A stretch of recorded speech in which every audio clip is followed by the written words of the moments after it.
저는 요한복음 15장 16절 말씀을 가지고 그리스도의 몸을 위해 열매 맺는 길 두 번째 시간을 갖겠습니다. 구원받은 우리 모두는 하나님을 섬기는 생활을 해야 됩니다. 또 하나님을 섬긴다는 것은 바로 그분의 몸인 그리스도의 몸에 참여하고 그리스도의 몸을 세우는 것을 의미합니다. 우리의 이 몸도 세포로 구성되어 있고 구원받은 모든 사람들은 작은 하나의 세포들입니다. 그 세포들이 모여서 하나의 어떤 개체가 되고 그것이 하나의 어떤 지체가 돼요. 그 지체가 또 이 마디로 연결돼서 또 큰 지체가 되고 그 전체가 그 결과 생명으로 연결된 바로 몸이 되고 그 몸이 머리와 하나가 돼서 우주적인 영적인 새 사람을 이루는 것입니다. 교회는 그러한 의미에서 그리스도의 몸이다. 그래서 그리스도의 몸을 세우기 위해서는 하나님이 영원전에 택한 사람들을 먼저 얻어야 됩니다. 그래서 우리의 첫 번째 봉사는 사람을 얻어 하나님께 드리는 것입니다. 또 구원받은 사람들이 또 우리와 더불어 하나가 돼요. 하나의 지체들로 구성되는 것을 우리는 봉사라고 말씀을 드릴 수 있습니다. 이러한 의미에서 교회의 참된 봉사, 그것은 사람을 얻는 것이고 그것을 하나님께 드리는 것이다. 그래서 교회의 참된 봉사가 무엇인가? 사실 구원받으면 우리 모두는 하나님의 영원한 생명을 얻게 됩니다. 그래서 이 봉사라는 것은 이 우리가 얻은 이 생명이 우리 안에서 흘러나가고 또 다른 성도들을 통해서 그 흘러나온 생명을 우리가 서로 체험하는 것입니다. 사실 교회의 봉사는 생명의 상호적인 그러한 흐름이다 이렇게 말씀합니다. 우리가 신앙 고백할 때 성도가 서로 교통하는 것과 이런 고백이 있어요. 성도가 서로 교통한다. 교회는 교통한다고 표현합니다. 교통, 교제. 근데 성경에서 말하는 그 교제가 무엇인가? 교통이 무엇인가? 그 교통이라는 것은 바로 우리 안에서 흘러나가는 생명의 흐름, 또 다른 성도에서 흘러나오는 생명의 흐름, 상호의 흐름을 교통이라고 말합니다. 그래서 그것을 생명의 흐름이라고 말하죠. 그러니까 교회의 봉사의 본질은 생명의 상호의 서로의 흐름을 잇는 거예요.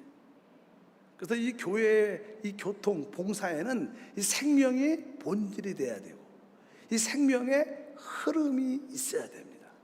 보통 교회 안에도 몇몇 사람들이 아주 친하죠.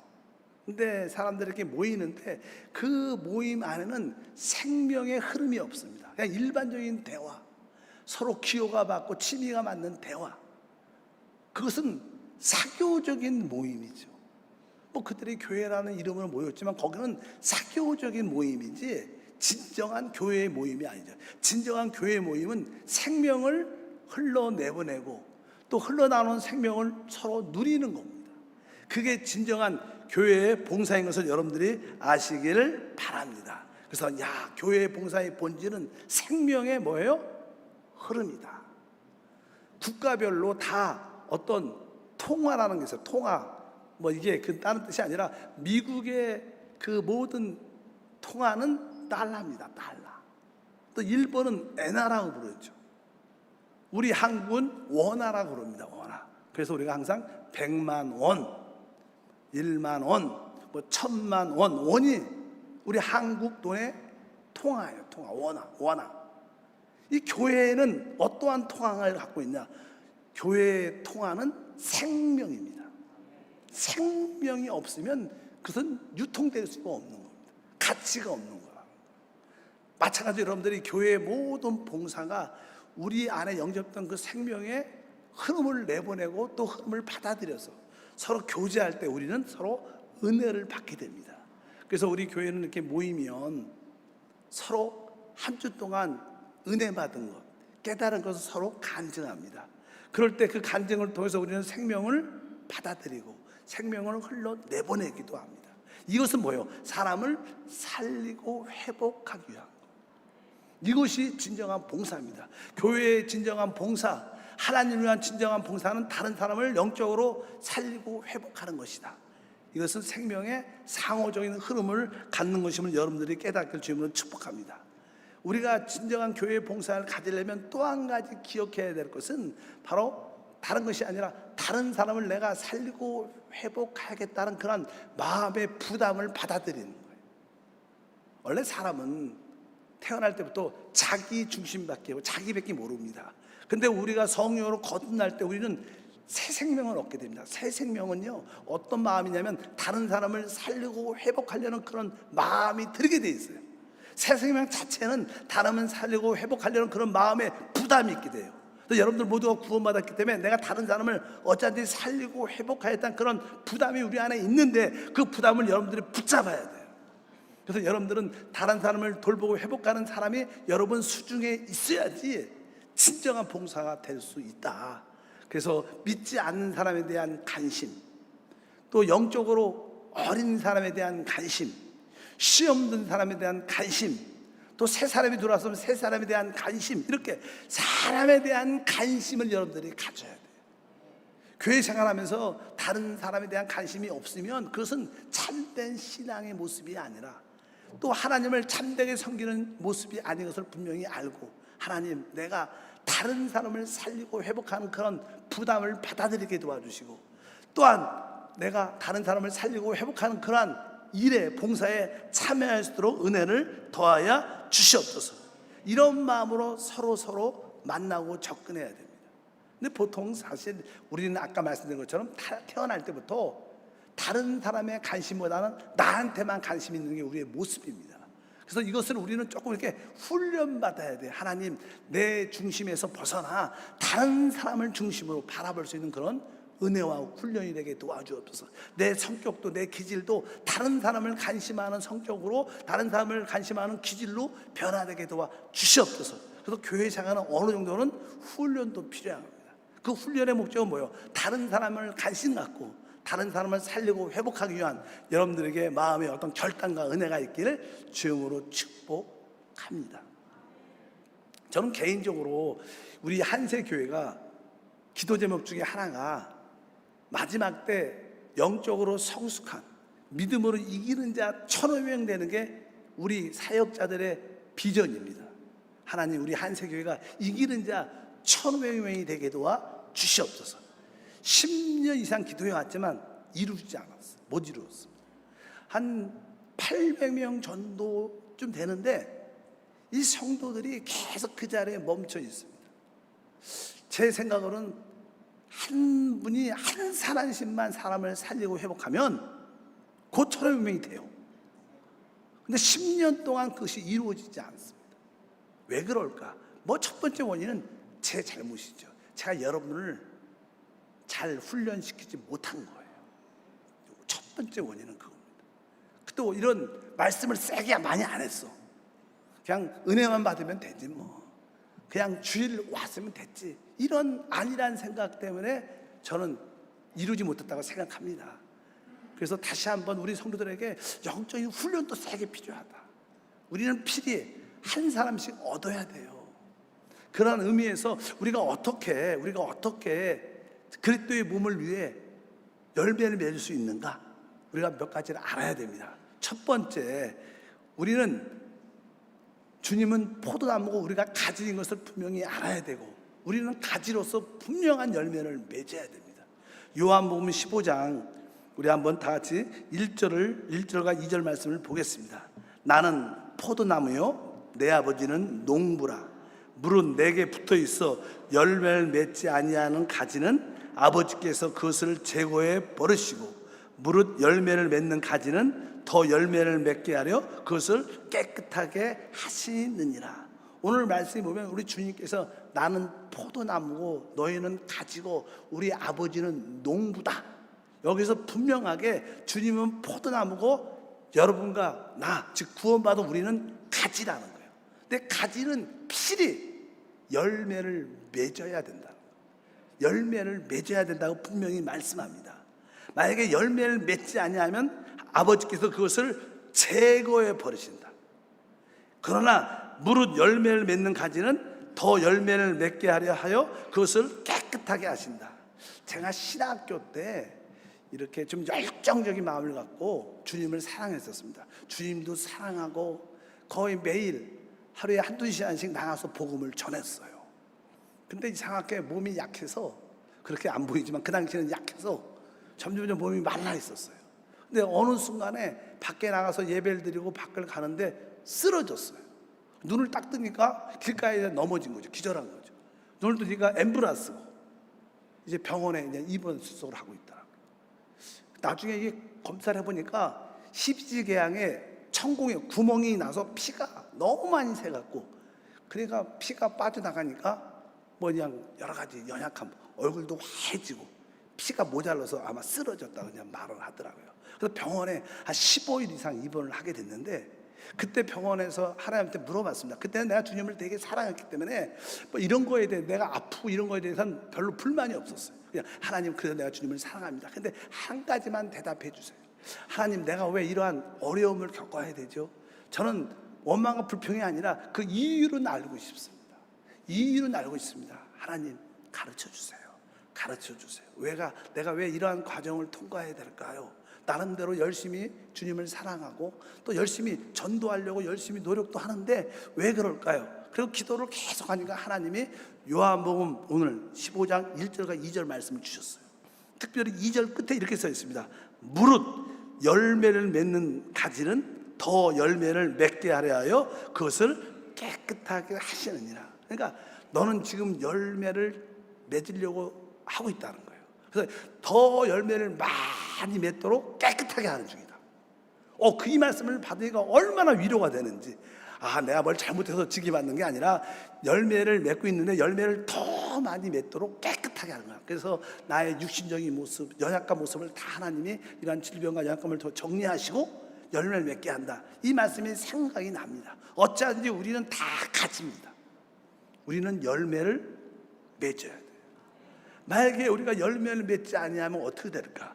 그 말씀이 6절에 기록되어 있습니다. 다 같이 읽어보니까 사람이 내 안에 거하지 아니하면 가지처럼 밖에 버려져 마르나니 사람들이 그것을 모아다가 불에 던져 사르니라. 여기 보면 불에 모아다가 불에 넣어 던져진다. 가지들이 꺾여져서 마르고 불에 던져진다. 이것은 지옥 간다는 뜻은 아닙니다. 왜? 우리의 구원은 영원한 구원이에요. 한 번 구원받았으면 취소될 수 있지 않습니다. 그러나 우리가 구원을 받았을지라도 열매가 없으면 오늘 말씀처럼 점점점 말라질 수 있고 또 불에 던져질 수 있다는 거예요. 이 말라진다는 것은 그 포도나무의 진액을 풍성하게 누리지 못한다는 거예요. 그리고 완전히 그 포도나무부터 끊겨져서 주님의 축복과 상관이 없다는 거예요. 저는 종종 우리 성도들에게 그런 느낌이 있습니다. 나름대로 열심히 교회를 다니지만 열매가 없어서 걱정이 되는 거죠. 점점점, 그래도 어떤 성도들은 점점점 영적으로 말라져가요. 은혜가 없어져요. 그리고 어떤 성도들은 종종 불에 던져 어떤 고난과 환난 깊은 곳에 들어갈 수도 있다는 거예요. 그래서 여러분들이 신앙생활 할 때 우리 주님에 대해서, 그분의 몸인 교회에 대해서 장난치면 안 되는 거예요. 말을 막 해서도 안 되는 거예요. 혹시 우리가 그런 거에 대한 인식이 없으면 우리는 말라질 수도 있고요, 하물며 더 강하게 불에 던져질 수도 있습니다. 저는 이 주님을 섬기면서 어떤 재직들이 그 담임 목사나 어떤 사역자들에 대해서 아주 악평하고 나쁜 일을 행하다가 진짜 말라진 사람도 많이 봤고 진짜 불에 던져서 고통 가운데 하나님과 끊겨진 사람도 많이 봤어요. 오늘 말씀은 사실 그런 말씀입니다. 어쨌든 우리는 열매가 있어야 된다는 거예요. 여러분들 열매를 맺길 주님으로 축복합니다. 그래서 여러분들 마음속에 내가 열매를 맺어야겠다, 이런 마음을 갖길 주님으로 축복합니다. 근데 사실 이 과일수 같은 걸 봐도요, 과일수가 어느 정도 자라면 열매를 맺게 되죠. 근데 첫해 열매 맺는 해가 있어요. 첫해 열매를 딱 맺을 때 처음에는요 이렇게 토실토하고 풍성하지 않습니다. 처음에는 열매가 좀 연약하고 많지 않아요. 근데 그 다음 해가 되면 열매가 아주 크고 열풍성한 그런 경우를 많이 봅니다. 그러니까 우리가 처음 열매를 맺을 때는 좀 힘들지만 처음 열매를 맺으면 돌파가 확 되는 거예요. 여러분들, 나는 전도를 잘 못하고 열매가 없습니다, 이런 분도 있지만 여러분들이 한번 첫 열매를 돌파해 보십시오. 첫 열매를 돌파하시면 그 다음부터는 풍성하게 많이 맺힐 수 있어요. 그래서 내가 이번에 지난번 1차, 2차 때는 내가 초청하지 못했지만 내가 이번 3차에는 내가 꼭 한 사람 초청해 오겠다.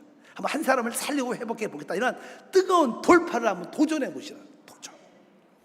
그래서 여러분들이 첫 열매의 첫 돌파는 앞으로 풍성함을 가져오는 길이 됩니다.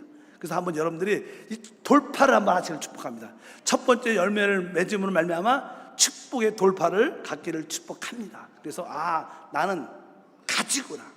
가지로서 열매를 분명하게 맺어야 되고, 맺지 않으면 영적으로 말라지거나 불에 던져질 수 있다는 것을 경각심을 갖고 도전하길 주님으로 축복합니다. 두 번째는 우리는 이제 주님이 주신 달란트가 있어요. 그 달란트를 충성스럽게 사용해야 된다는 거예요. 사용해야 된다는 거예요. 여러분 모두는 다 달란트가 있습니다. 마태복음 25장에 보면 우리 주님께서 그의 종들에게 어떤 종에게는 5달란트, 어떤 종에게 2달란트, 어떤 종에게는 1달란트를 줬어요. 그래서 장사를 지켰는데 5달란트를 받은 사람은 열심히 해서 5달란트를 남겼어요. 2달란트를 받은 사람도 열심히 해서 2달란트를 남겼습니다. 근데 문제는 1달란트를 받은 사람이 자기는 가진 것이 별로 없고, 그래서 그것을 그냥 땅에다 묻었고, 결국 주님이 오셨기 때문에 주님 앞에 그 세 종이 결산합니다. 근데 첫 번째 5달란트, 2달란트 받은 사람은 착하고 충성된 종이라는 축복을 받고, 근데 1달란트 받은 사람은 주님 앞에 와서 변명을 합니다. 이렇게 말합니다. 성경에 보니까 25장 24절과 25절에 1달란트 받은 자가 와서 이르되 주인이여 당신은 굳은 사람이라 심지도 않은 데서 거두고 해치지 않은 데서 모으는 줄 내가 알았으므로 두려워하여 나가서 당신의 달란트를 땅에 감추어 두었나이다. 보소서 당신의 것을 가지셨나이다. 그러니까 이 1달란트를 받은 사람들은 주님 앞에 변명을 하는 거예요. 주님은 엄격합니다. 굳은 사람입니다. 내가 보니까 주님은 심지 않은 데서 거두고 해치지 않은 데서 모읍니다. 막 이런 말을 한 거예요. 아주 안 좋은 뜻으로 말하는 겁니다. 근데 주님은 거기에 대해서 다른 말을 하지, 아무 말도 안 하고 이런 뜻입니다. 네가 나를 그렇게 알았다면, 그렇게 알았으니까 당연하게 네가 그 열매를 가지고 와야 돼. 달란트를 가지고 와야 된다. 이런 뜻입니다. 여러분들, 우리는 열매가 없다는 것에 대해서 우리 자신에게는 변명할 수 있어요. 내가 시간이 없어서, 내가 그때 여러 가지 바빠서, 내 자신을 변명할 수 있지만 주님 앞에 딱 서면 여러분들은 절대로 변명할 수 없습니다. 절대로. 지금은 저한테나 서로에게 나 그때 시간이 없어서 바빠갖고 이번 주는 안 되고 저번 주는 안 돼 말할 수도 있겠지만, 주님 앞에 서면 우리는 절대 변명할 수도 없고 변명이 되지도 않은 것을 여러분들이 아셔야 돼요. 우리 주님은 적어도 여러분에게 1달란트를 심으셨어요. 우리 주님은 이미 여러분에게 다 1달란트. 우리 교회 대부분 성도는 다 뭘 갖고 있어요? 1달란트를 가지고 있어요. 열심히 하는 사람들은 열심히 하니까 가만 놔둬도 잘해요. 근데 1달란트 받은 사람들은 항상 나는 가진 게 아무것도 없어서 아무것도 못해, 이렇게 말을 하지만 그것은 변명입니다. 왜? 여러분들은 다 1달란트는 적어도 받았어. 믿으시면 아멘. 나는 아무것도 없습니다, 능력도 없어, 이렇게 말할 수 있지 않다는 거예요. 우리는 다 1달란트는 받았기 때문에 내가 받은 것을 여러분들이 인식을 해야 돼요. 나에게 적어도 1달란트가 있구나, 나 이것을 사용하면 할 수 있다, 이렇게 말해야 돼요. 그냥 나는 1달란트밖에 없고 아무것도 없으니까 할 수 없어, 이렇게 말하는 건 귀신한테 속는 겁니다. 여러분들은 그런 말 대신 나는 1달란트를 적어도 받았고 나는 이 1달란트를 사용해서 1달란트를 남길 수 있다, 할 수 있다, 우리 한번 해보자, 이렇게 말하셔야 돼요. 대부분 사람들은 이런 말을 안 합니다. 왜? 우리는 타락했기 때문에 늘 생각이 부정적이죠. 나는 아무것도 없어요, 할 수 없어요. 저희 가정에서도 보여. 가정에 가면요, 종종 아내들은 남편에게 아유 당신은 안 돼, 내가 알지, 당신은 능력도 없고 안 돼, 이렇게 부정적인 얘기를 많이 합니다. 또 어떤 남편은 아내에게 그런 얘기를 해요. 당신은 안 돼, 이렇게 말하면서 부정적으로, 그러니까 점점점 남편도 안 되고 아내도 안 되는, 잘 될 수가 없죠. 또 어떤 부모는 자식한테도 아이고 네 꼴이, 네가 공부를 잘하겠니, 네가 일 잘하겠어, 그렇게 말하면요 진짜 사단이 가장 좋아하는 말이 돼요. 우리는 어찌하든지 우리는 다 한단한단 갖고 있기 때문에 할 수 있는 자입니다. 나는 못해도 내 안에 주님이 계시기 때문에, 우리 자녀가 조금 부족해도 너는 내 안에 예수님이 계심으로 너는 할 수 있다. 당신 조금 능력이 부족해도 당신의 능력은 예수님 아니냐, 당신은 구원받지 않았냐, 예수의 생명에서 당신은 직장에서 할 수 있어, 해봐, 이렇게 우리는 말해줘야 돼. 그러면 결국 우리는 그 고백대로 열매를 맺는 그런 은혜와 축복이 우리 가운데 함께 할 줄 믿습니다. 그래서 여러분들은 항상 나는 적어도 한 달란트를 가지고 있다, 이 한 달란트를 사용해서 한 달란트를 낚을 수 있다, 그러면 여러분들은 열매를 맺을 수 있습니다. 하나님은 여러분의 한 달란트를 줬는데 5달란트를 요구하지 않아요. 한 달란트를 줬는데 2달란트를 요구하지 않아요. 적어도 그냥 한 달란트는 요구하십니다. 한 달란트. 여러분들이 능히 그렇게 할 수 있는 줄 믿습니다. 이 보면 성경에 보면요, 하나님의 영적인 어떤 법칙이 있어요. 영적인 법칙. 세상의 사람들의 법칙은요, 많은 사람 것을 가져다가 없는 자들에게 분배, 나누어 주는 거예요. 뭐 사회주의하고 비슷하죠. 사회주의가 그런 계통이죠. 많은 사람 것을 가져다가 없는 사람에게 나누어 주는 겁니다. 근데 하나님의 경제의 법칙은 그렇지 않아요. 하나님의 영적인 경제의 법칙은 있는 자들에게 더 많이 주는 거예요. 성경 오늘 말씀에 이렇게 써 있습니다. 마태복음 25장 28절에 그에게 그 한 달란트를 빼앗아 10달란트 가진 자에게 주라. 한 달란트 가진 사람이 아무것도 않고 그냥 한 달란트만 지키니까 하나님이 그것까지 빼앗아서 지금 5달을 남긴 10달란트를 가지고 있는 그 사람에게 주라는 거예요. 하나님의 나라의 경제적인 영적인 법칙은 있는 자에게 더 많이 주는 겁니다. 그래서 여러분들이 영적으로 주님을 추구하면 추구할수록 점점점 많아져요. 근데 영적인 관심이 점점점 없으면 여러분들은 아무것도 없게 됩니다. 왜? 영적인 법칙이 그런 거예요. 영적인 축복은요, 사모하고 추구하는 자에게, 천국은 침노하는 거예요. 여러분들에게 그런 영성이 있기를 주여 축복합니다. 여러분들이 나는 한 달한테 가졌으니까 아무것도 없어, 그러면 점점점 없어지고 아무것도 없어질 겁니다. 여러분들은 결국 말라질 것이고 불에 던져질 것이에요.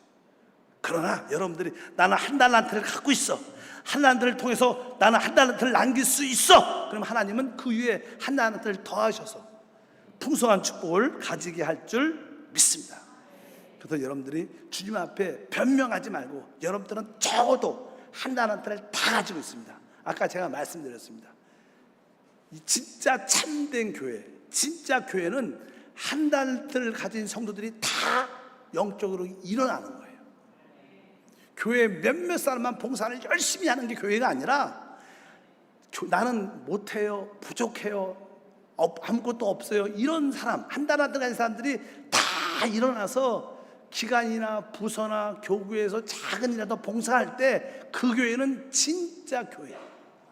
제 몸도 보시면 아주 중요한 부분도 있고 아주 약한 지체도 있습니다. 그러나 모든 지체들은 다 같이 일합니다. 손가락은 손가락, 보이지 않는 발가락은 발가락도, 모든 지체들은 다 기능을 발휘해요. 그게 몸이에요. 교회라는 것은 뭐 은사 있는 몇몇 사람만 열심히 하는 게 아니라 모든 성도가 다 봉사할 때, 다 열매를 맺으려고 사모할 때, 그게 진짜 교회다. 우리 한세교회는 그런 교회가 되길 주의 이름으로 축복합니다. 그래서 이 영적인 축복은 바로 먼저 주는 거에 있어요. 먼저 씹는 것에 있습니다. 성경에 보면 이렇게 써 있어요. 누가복음 6장 38절에 주라, 그리하면 너에게 줄 것이니 곧 후히되어 느르고 흔들고 넘치도록 하여 너에게 안겨주리라. 너희가 헤아리는 그 헤아림은 너희도 헤아림을 도로 받을 것이니라. 그러니까 여기 영적인 하나님의 또 하나의 경제 법칙은 우리가 먼저 주는 겁니다. 줄 때 하나님께서 우리에게 돌려주되 풍성해 주신다는 거예요. 많은 사람들이 주님 저를 좀 지켜주세요, 저를 좀 돌보아 주세요, 저에게 축복을 주세요, 이렇게 늘 말합니다. 근데 진짜 이러한 축복을 받기를 원하십니까? 여러분들이 하나님께 돌봄과 지키심과 축복을 받기를 원하시면 여러분들이 다른 사람을 먼저 돌보아 줘야 돼요. 다른 사람을 돌보고 다른 사람을 지켜주고 다른 사람을 축복하면 결과적으로 그 축복이 나에게 오는 거예요. 여러분들이 다른 사람을 돌보지 않고 그들을 지켜주지 않고 영적으로 관심이 없으면 하나님도 여러분들의 관심이 없어요. 왜? 영적인 법칙이 주는 겁니다. 주는 겁니다. 여러분들이 돌봄을 원하십니까? 다른 사람을 돌보십시오. 여러분들 지키심을 원하십니까? 다른 사람을 영적으로 지켜주십시오. 여러분들이 축복을 원하십니까? 다른 사람을 축복해 주십시오. 성경에 보면 아브라함이 어떤 일로 인하여 자기 부인을 빼앗겼어요. 그래서 아비멜렉 왕이 그 부인을 잠시 데리고 있었어요. 근데 하나님이 개입하셔서 그 부인을 사라를 구원하죠. 그럴 때 왜 아비멜렉 그 집안은 왕이지만 자식이 없었어요. 자식이 없었어. 근데 하나님이 말씀하셔요. 아브라함아, 너 그 아비멜렉 왕을 자식을 위해서 갖도록 기도해 줘라. 근데 그 당시 아브라함은 자기도 자식이 없어요. 자기도 자식이 없어. 근데 내가 자식이 없는데 어떻게 자식을 갖도록 기도해 줘? 그런 마음을 가졌지만 아브라함이 그걸 시키십니다. 하나님이 아브라함이 시키니까 아브라함이 그것을 극복하고 그런 마음을 극복하고 그 아비멜렉을 축복합니다. 자손을 달라고. 그러니까 진짜 태의 문이 열려서 그 집안에 자식이 생겨요. 그 결과 좀 있다가 아브라함도 자식을 갖게 돼요. 이 뜻은 무엇입니까? 우리가 없어도 남들을 축복하면 결국 우리가 그것을 얻게 된다는 거예요. 이게 하나님의 영적인 경제의 법칙인 줄 믿습니다. 여러분들이 필요한 것이 있으면 남을 위해서 그것을 위해서 기도해 주시고 그걸 축복하시고 그걸 주십시오. 그러면 우리에게 후일되어 누려 흔들어 넘쳐날 줄 믿습니다. 이것이 하나님의 법칙인 것을 우리가 분명히 아셔야 됩니다. 그래서 성경에 우리의 최고의 축복은요, 다음 시대와 영원한 시대를 준비하는 거예요. 이 땅에서는 우리가 길어봤자 100년 사는 거예요. 근데 다음 시대, 천년과 영원한 시대의 영원함을 누리는 게 진짜 축복이죠. 이 시대가 있는 것처럼 다음 시대는 더 분명하게 있어요. 영원한 시대는 더 분명하게 있는 거예요. 또 사도 바울은 그것을 알았기 때문에 자기는 사람을 얻는 일에 대해서 자기의 모든 재물과 자기의 온 존재를 하나님께 드렸다 이렇게 말합니다. 다 같이 읽어보니까 고린도후서 12장 15절에 말씀합니다. 내가 너희의 영혼을 위하여 크게 기뻐함으로 재물을 사용하고 또 내 자식까지 내어 주리니 너희를 더욱 사랑할수록 나는 사랑을 덜 받겠느냐. 이 사도 바울은 고린도 성도들의 영혼의 구원을 위해서 그의 가지고 있는 재물을 다 어떻게 사용했다는 거예요. 내 재물을 사용하고 또 내 자신까지도 내어줬다는 거예요.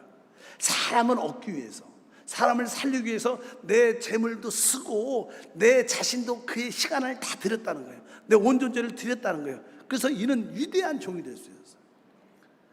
여러분들도 이런 마음이 어느 정도는 있어야 돼요. 내가 한 사람을 회복하기 위해서, 한 사람을 살리기 위해서 내가 좀 물질도 좀 쓰고, 내가 내 자신을 시간도 쓰고, 내 지혜도 쓰고, 이걸 해야 된다는 거예요.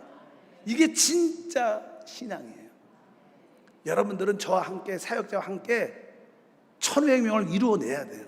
그러려면 여러분들이 적어도 한 사람은 이끌어와야 되는 거예요. 사도 바울처럼 하나님, 내가 그 한 영혼의 회복을 위해서 내가 재물도 쓰고 내 자신까지 시간과 모든 것을 쓰겠습니다. 그래서 하나님은 이 사도 바울을 축복하신 줄 믿습니다. 우리도 그런 마음을 가져야 될 줄 믿습니다.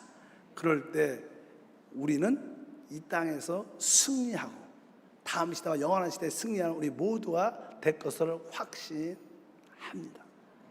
우리의 봉사는 사람을 얻어 그들을 살리고 회복함으로 말미암아 하나님께 드릴 때 그리스도의 몸이 세워지고 하나님의 뜻과 목적이 이 땅에 이루어져요. 이거는 영원한 일입니다. 또 우리 주님은 이 일을 영원히 기억하실 거예요. 우리가 이 땅에서 뭐 여러 가지 일을 많이 하죠. 사회적으로 성공할 수도 있고 돈을 많이 벌 수도 있고 뭐 세상적으로 구제할 수도 있습니다. 좋은 일을 많이 할 수도 있습니다. 그런 것들은 하나님이 기억하지 않습니다. 그러나 여러분들이 영적으로 사람을 살리고 그 사람을 회복하고 영적으로 올려드리면 이것은 영원히 하나님이 기억하는 일입니다. 이게 주님을 섬기는 거예요. 여러분들이 사람을 관심 갖고 사람을 살리고 회복하는 뜨거운 열정이 회복되길 주의 이름으로 축복합니다. 그러한 성격으로, 그러한 기질로 변화되는 믿음의 사람이 되기를 축복합니다. 하나님 아버지 감사합니다. 우리의 참된 봉사는 사람을 얻어 그들을 회복시켜 하나님께 드리는 것입니다. 그동안은 내 중심, 나의 관심만 있었지만 이제 내 중심과 내 관심에서 벗어나 다른 사람을 관심하고 다른 사람을 중심으로 그들을 살리고 회복하는 일에 관심 갖게 도와주시옵소서. 우리 영적인 마음의 눈에 새로 구원받지 못한 사람의 관심, 또 믿음이 연약한 사람에 대해 관심을 갖고, 시험 든 사람에게 관심 갖고, 또 새신자에게 관심을 가져 그들을 영적인 열매로 드릴 수 있도록 도와주시옵소서. 우리에게 영적인 눈을 열어주심을 감사하며 예수 이름으로 기도합니다. 아멘.